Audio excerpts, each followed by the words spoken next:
श्री शिवाय नमस्तुभ्यम। हर हर महादेव। आप सभी को गणेश चतुर्थी की बहुत बहुत शुभकामनाएं। जो चैत मास की कृष्ण पक्ष की चतुर्थी पड़ती है उसे भालचंद्र चतुर्थी कहा जाता है। आइए भालचंद्र चतुर्थी कथा आरंभ करते हैं। कहते हैं आप व्रत नहीं कर पा रहे हैं तो चतुर्थी व्रत कथा अवश्य सुने। बच्चों की उन्नति के लिए, बच्चों की तरक्की के लिए, संतान प्राप्ति के लिए। ओम श्री गणेशाय नमः। एक बार माता पार्वती भगवान शिव धरती पर भ्रमण करने आए और फिर एक जगह शिव मंदिर में वो गए। नदी थी वहाँ, बड़े कलकल की आवाज़, बड़ा ही सुनहरा दृश्य था। माता रानी बोली, हे भोलेनाथ, आइए चौपड़ खेलते हैं। चौपड़ खेलने की इच्छा हो रही है। शिव ने कहा, देवी जैसे ही आपकी इच्छा। तो माता पार्वती सोची, हम चौपड़ तो खेलने जा रही हैं लेकिन यहाँ तो कोई दिखाई नहीं दे रहा है। इस चौपड़ में हार जीत का फैसला कौन करेगा। अब माता पार्वती यही सोच रही थी। भोलेनाथ बोले, हे देवी क्या सोच रही हैं। बोली, कुछ नहीं। अच्छा, चौपड़ की तैयारी होने लगी। अब माता ने क्या किया, थोड़ी सी मिट्टी ली और मिट्टी से एक सुंदर सा बालक बना दिया। सुंदर सा बालक बना दिया और बालक में प्राण डाल दिया, प्राण प्रतिष्ठित कर दिया, बालक के अंदर प्राण डाल दिया। भोलेनाथ बोले, ये बालक क्यों। बोले, ये हमारे चौपड़ का फैसला करेगा, कौन जीत रहा है कौन हार रहा है। बोले, ठीक है।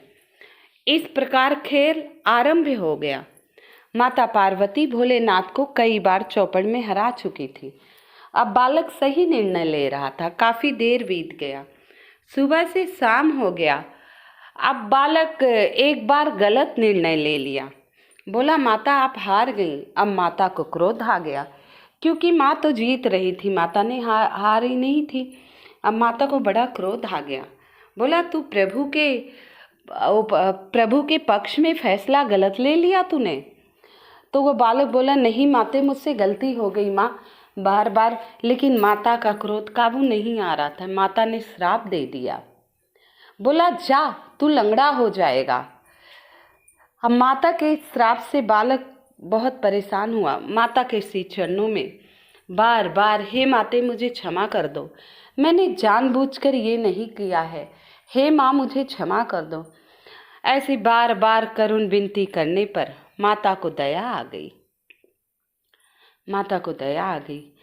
माँ बोली, ठीक है, मेरा श्राप वापस तो नहीं हो सकता, लेकिन हे बालक, इस श्राप से मुक्ति का मैं उपाय अवश्य बतला सकती हूँ अगर तुम कर पाओ।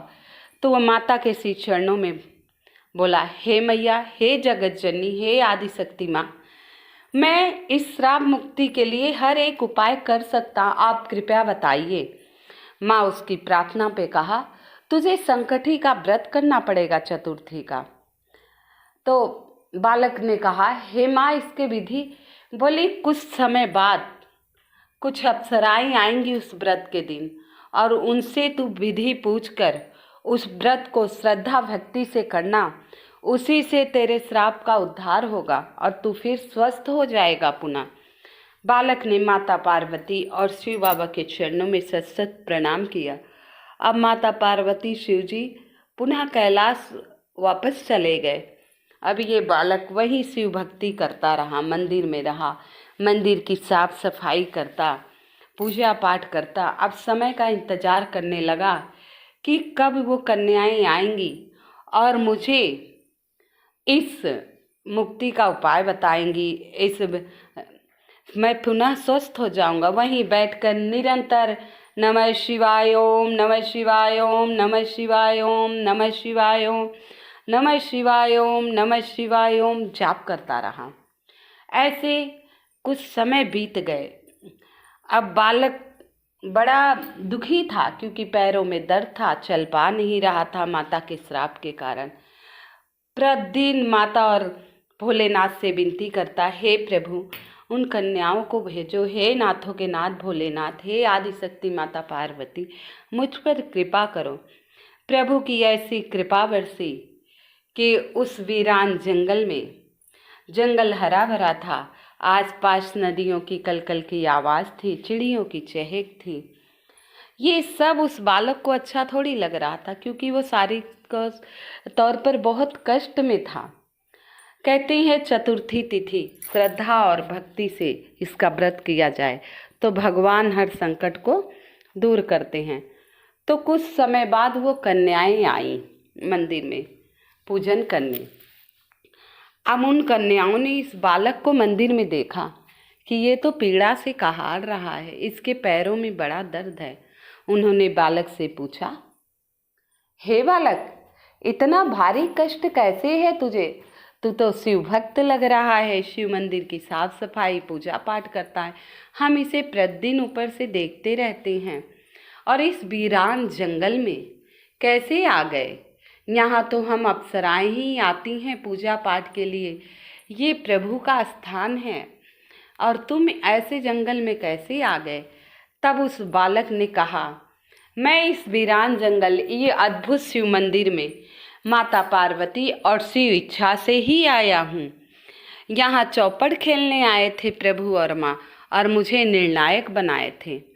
उसे मैं गलती से निर्णय गलत दे दिया और माँ ने मुझे श्राप दिया, इसलिए चली गई। मैं वीरान जंगल में नहीं, यहाँ देखिए फल फूल सब मुझे मिलते हैं। बस मैं श्राप से ही दुखी हूँ, बाकी प्रभु इच्छा मुझे मंदिर में किसी चीज़ की कमी नहीं है। तो ये बात सुनते ही अप्सराओं ने कहा, मैं तुझे व्रत विधि बताती हूँ। संकटी के दिन सुबह ब्रह्म मुहूर्त में उठकर स्नान करके पीले लाल कपड़े पहनिए, चौकी पर भगवान गणेश जी की मूर्ति स्थापित कीजिए, उनकी कथा सुनिए, मोदक का भोग लगाइए, लड्डू का भोग लगाइए, गणेश चालीसा का पाठ कीजिए, गणेश मंत्र का जाप कीजिए, ओम गण गणपतये नमो नमः हवन कीजिए, और उसके साथ माता पार्वती भोलेनाथ की भी पूजा कीजिए, क्योंकि गणेश जी उनके सबसे प्रिय पुत्र हैं। ये चतुर्थी तिथि हर महीने आती, शुक्ल पक्ष की भी कृष्ण पक्ष की भी। तो आप श्री कृष्ण पक्ष की चतुर्थी का व्रत अवश्य किया कीजिए। चैत मास के कृष्ण पक्ष में भालचंद्र चतुर्थी है। अब ये चतुर्थी आने वाली, इसका व्रत नियम से करेंगे तो अवश्य तुम श्राप से मुक्त हो जाओगे। अप्सराएं ने विधि विधान बताकर पुनः वापस लौट गईं। अब ये भालचंद्र चतुर्थी व्रत आया। पहले बड़े नियम से श्रद्धा से वही मंदिर में गणेश जी को स्नान करा के पीले वस्त्र धारण कराए, शिवलिंग के पास पूजा पाठ किए और प्रभु नाम का जाप किया।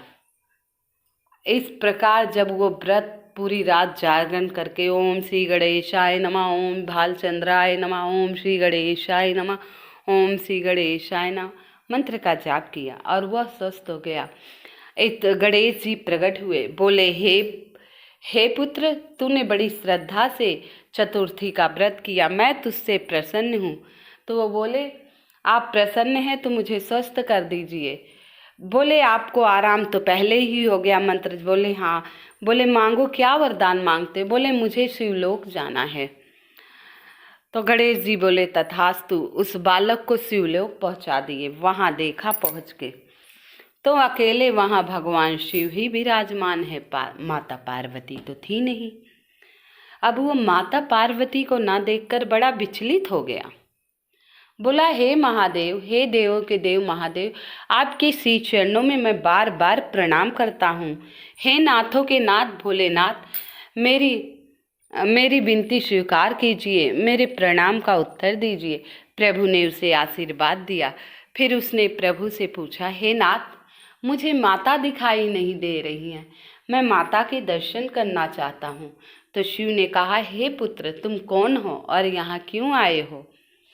तो कहा, मैं वही हूँ जो आपके चौपड़ का निर्णायक। माँ ने मुझे क्रोध में श्राप दे दिया था और मैं संकटी चतुर्थी का व्रत किया हूँ, और इसके बाद मैं ठीक हो गया और शिवलोक आने की इच्छा जाहिर की, तो प्रभु ने मुझे यहाँ भेजा। अब गणेश जी का इस व्रत के बारे में शंकर भगवान को जब पता चला तो बोला, हे बालक, किस प्रकार व्रत किया? तो बालक ने कहा, आप तो सर्वस्व हैं, सब कुछ ज्ञाता हैं, फिर भी तब वो संकटी व्रत के बारे में पूछे और बालक ने कहा, माता, शिव जी ने कहा, माता मुझसे रुष्ट होकर क्रोध में यहाँ से कैलाश छोड़कर चली गई हैं, अब उन्हीं को मुझे मनाना है। तो भोलेनाथ ने भी संकटी का व्रत नियम पूर्वक किया। फिर माता पार्वती उनसे प्रसन्न हुई और वापस आई। तो गणेश चतुर्थी बहुत ही विशेष व्रत होता है, विघ्न हरता है।